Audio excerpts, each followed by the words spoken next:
Hello everyone, welcome to beat the street. तो आज हम स्टॉक इन स्पॉटलाइट में बात करने वाले हैं अमेजॉन वर्सेस फ्यूचर ग्रुप में जो वापस एक नया मोड़ आ चुका है उसके बारे में। इस वीडियो में हम आपको सारी जानकारी देंगे, पूरे केस के बारे में बताएंगे कि अभी तक इस केस में क्या हुआ है और क्या होने वाला है और क्या क्या हो सकता है। उसी के साथ अगर आप हमारे चैनल पे पहली बार आए हैं तो हमारे चैनल को जरूर सब्सक्राइब कर लीजिए और बेल आइकन को दबा लीजिए ताकि आपकी कोई भी इस डील से रिलेटेड या फ्यूचर रिटेल से रिलेटेड या फ्यूचर ग्रुप के शेयर या रिलायंस के शेयर से रिलेटेड कोई भी अपडेट ना छूटे।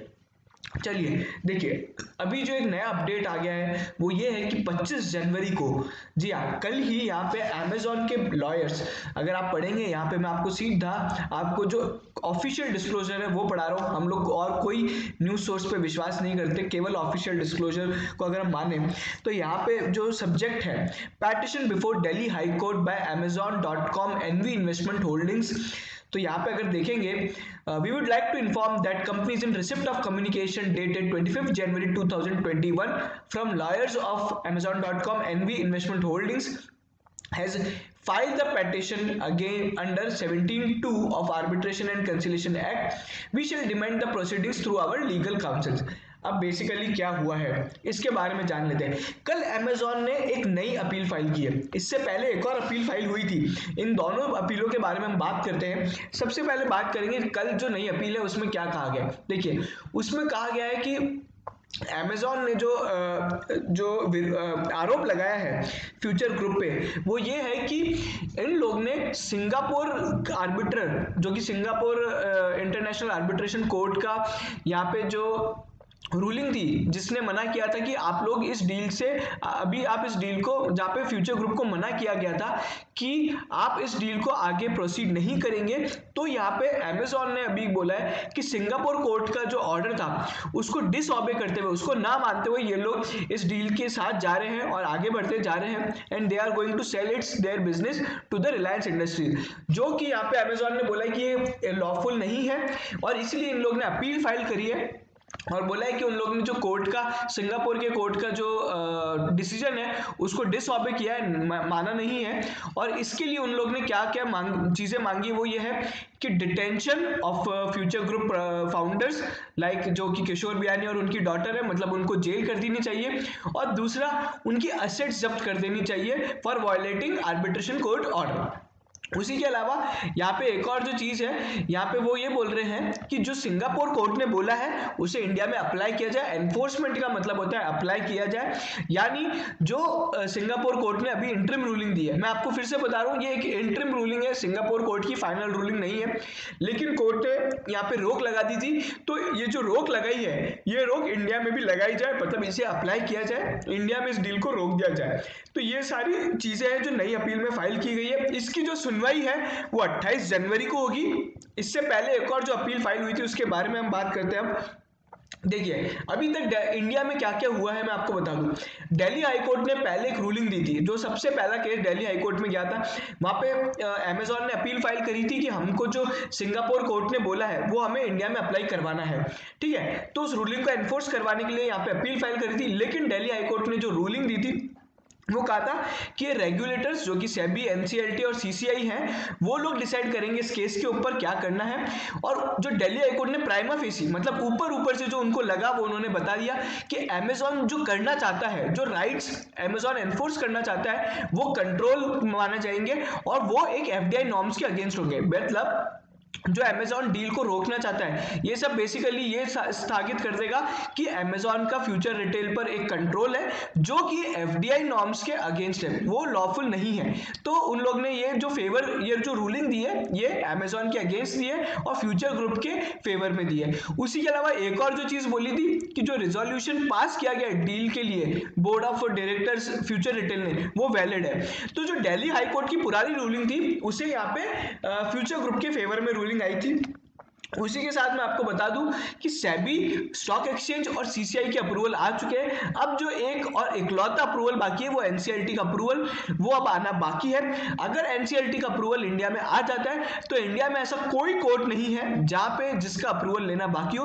वो बात अलग है कि ये हम लोग मान रहे हैं कि ये केस सुप्रीम कोर्ट तक भी जा सकता है, मतलब एनसीएलटी के अप्रूवल के बाद अगर national company law appellate tribunal में केस चला गया फिर वहां से सुप्रीम कोर्ट में, तो वो सब चीजें हो सकती है। लेकिन अगर कोई अपील नहीं होती तो एनसीएलटी एक फाइनल अथॉरिटी होती है जिसको यहाँ पे अप्रूवल देना है, जो अभी बाकी है। उसी के अलावा जो हम लोग अभी बात कर रहे हैं, ये जो कोर्ट की रूलिंग थी जिसमें 3 चीजें कही गई थी, इस रूलिंग को वापस चैलेंज किया था अमेजॉन ने, जिसकी हम लोग ने सुनवाई अभी थोड़े दिन पहले हुई थी। उस सुनवाई में ये कहा गया था, जब वापस अमेजॉन ने चैलेंज किया तो यहाँ पे ये कहा गया था कि जो फर्स्ट हियरिंग में उसमें दिल्ली हाईकोर्ट ने फ्यूचर रिटेल को बोला था आप रिप्लाई फाइल कीजिए, और उस केस की जो सुनवाई है वो 12 फरवरी को होगी।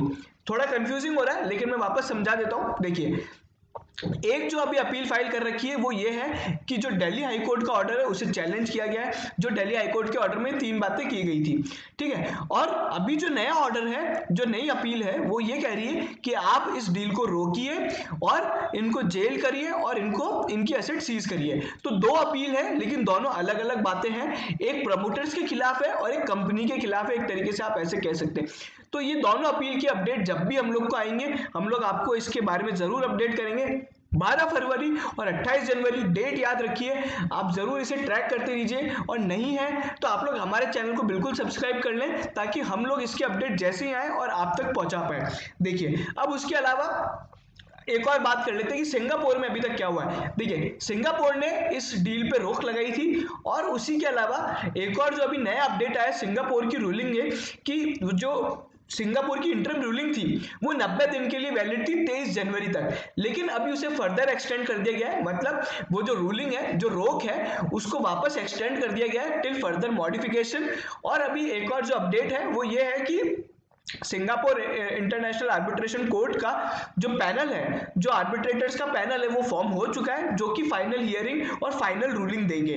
तो ये सब चीजें हमारा ये मानना है कि अब जैसे ही सिंगापुर कोर्ट में भी अगर कुछ आ जाता है तो यहाँ पे अभी सिंगापुर कोर्ट में जल्द से जल्द यहाँ पे हियरिंग चालू हो जाएगी। लेकिन हमारा जो मानना है उसके बारे में बात करते हैं। देखिए, हम क्या मानते हैं, सीसीआई और सेबी का जो अप्रूवल था वो एक बहुत ही बड़ा अप्रूवल होता है, वो हर किसी को नहीं मिलता है, और अगर इस डील को इंडिया में रोकना होता तो इन 2 जगह कहीं ना कहीं वो हर्डल आ जाता। इवन स्टॉक एक्सचेंज का भी अप्रूवल आ गया। अब जो एक एनसीएलटी का अप्रूवल है वो एक बहुत ही कस्टमरी अप्रूवल है, वो हमें लगता है मिल जाएगा। लेकिन हमारा मानना है कि सिंगापुर इंटरनेशनल में जो कोर्ट में जब रूलिंग आएगी वो अमेजॉन के फेवर में आएगी, लेकिन उस रूलिंग को यहाँ पे इंडिया में एनफोर्स करना, उस रूलिंग को इंडिया में अप्लाई करवाना एक अमेजॉन के लिए अलग टास्क है, क्योंकि अमेजॉन वो किस तरीके से उसमें बहुत सारे लीगल इश्यूज हैं, क्योंकि बाहर के कोर्ट की रूलिंग इंडिया के यहाँ पे लगवाना थोड़ा टफ हो जाता है। तो मैं मानता हूं कि ये जो डील है ये सारे लीगल अप्रूवल्स के थ्रू निकल जाएगी, जितने भी लीगल हर्डल्स है सब क्लियर हो जाएंगे, और लास्ट में जैसा कि माना जा रहा है कि अमेजॉन को 1400 करोड़ रुपए प्लस इंटरेस्ट दिया जाएगा for compensation for non performing of the contract. अब भैया 1400 करोड़ कहां से आया है? 1400 करोड़ के करीब अमेजॉन का इन्वेस्टमेंट है जो फ्यूचर ग्रुप में किया गया था। तो ये सब चीजें 1400 करोड़ प्लस इंटरेस्ट, जितने साल उन लोग ने इन्वेस्टमेंट किया है, जितने साल उनका पैसा लगा है, उसका ब्याज देके इनको यहाँ से कंपनसेशन देके पे ऑफ कर दिया जाएगा। क्योंकि आप समझिए कि 28-30 हजार करोड़ की जो डील है वो केवल 1400-1500 करोड़ के कारण नहीं रुकेगी। और उसी के साथ फ्यूचर ग्रुप ने एक डिस्क्लोजर भी दिया था जहां पे बोला था कि ये जो 1400 करोड़ देने इसके अगेंस्ट यहाँ पे प्रोविजन भी बना के रखा है, मतलब उन लोग ने और पैसा सेट असाइड कर रखा है कि कभी भी अमेजॉन को अगर देने पड़े तो हम लोग दे सकते हैं। और उसी के अलावा अगर हम बात करते हैं फ्यूचर रिटेल की, तो देखिए ऑपरेशनली यहाँ पे कंपनी बेटर परफॉर्म करने लगी है। अभी किशोर बियानी ने हाल ही में इंटरव्यू में बताया था कि उन्हें जियो मार्ट से बहुत बड़े बड़े ऑर्डर्स मिल रहे हैं और रिलायंस से काफी सपोर्ट मिल रहा है, नए नए स्टोर्स खुल रहे हैं, और जो स्टोर्स में लोगों का आना जाना है और जो रेवेन्यू है वो बढ़ता जा रहा है। लेकिन ये ऑपरेशनल अपडेट है। फिनेंशियली अगर आप जानना चाहते हैं तो फिनेंशियली क्या हुआ है, अभी हाल ही में फ्यूचर ग्रुप ने एक यूएस के बॉन्ड्स पे अपना इंटरेस्ट पेमेंट मिस कर दिया है, उसका 30 दिन का टाइम दिया गया है, जो हमें मानना है कि 20-25 दिन बाद खत्म होगा। तो अगर उन 30 दिन में अभी इंटरेस्ट नहीं पे किया तो यहाँ पे फ्यूचर ग्रुप को डिफॉल्टर घोषित कर दिया जाएगा। मैं आपको अगर कंक्लूजन दूं तो फ्यूचर रिटेल ऑपरेशनली बहुत अच्छा परफॉर्म कर रहा है, लेकिन उनका डेब्ट और इंटरेस्ट पेमेंट्स का जो बर्डन है वो अभी भी कम नहीं होगा। वो तभी कम होगा जब यहाँ पर डील का अप्रूवल मिलेगा और रिलायंस से इनको पैसा मिल जाएगा। तो ये सारी चीजें हैं। और अगर आप बात करना चाहें कि भाई फ्यूचर ग्रुप पे हमारी क्या राय है, देखिए राय ये कि अगर किसी ने खरीद रखे हैं तो अभी लेके बैठे रहे हैं, उसमें नई पोजीशन फ्रेश बाइंग ना करें, और क्योंकि इसमें आने वाली चीजें बहुत सारी हैं। और अगर आप जानना चाहते हैं Q3 रिजल्ट कैसे होंगे, देखिए Q3 रिजल्ट कुछ खास नहीं होंगे। ऑपरेशनली आपको अच्छी परफॉर्मेंस दिखेगी, लेकिन जो इंटरेस्ट और डेब्ट का इतना बर्डन है वो बाकी पीयर्स पे नहीं है। अगर आप देखेंगे रिलायंस रिटेल और डीमार्ट, ये दोनों बहुत ही बड़ी कंपनी है और इनकी जैसे डीमार्ट का तो डेब्ट ही नहीं है, रिलायंस रिटेल में कुछ छोटा मोटा डेब्ट है। तो अगर आप उनसे कंपेयर करते हैं तो ऑपरेशनली कंपेयर किया जा सकता है, जहां पे उन लोग की परफॉर्मेंस अच्छी रही है, लेकिन फाइनेंशियली अपन नहीं कंपेयर कर सकते क्योंकि फ्यूचर ग्रुप के पास बहुत बहुत ज्यादा डेब्ट है। तो ये सब चीजें हैं। अगर आपको पसंद आया हो, ये हमारा एक फ्यूचर रिटेल और अमेजॉन पे एक कॉम्प्रिहेंसिव वीडियो था। इसी तरह के फुल और डिटेल्ड एनालिसिस वीडियो देखने के लिए आप हमारे को यहाँ पे लाइक कीजिए, शेयर कीजिए और सब्सक्राइब जरूर कीजिएगा हमारे चैनल को। आपका बहुत बहुत धन्यवाद।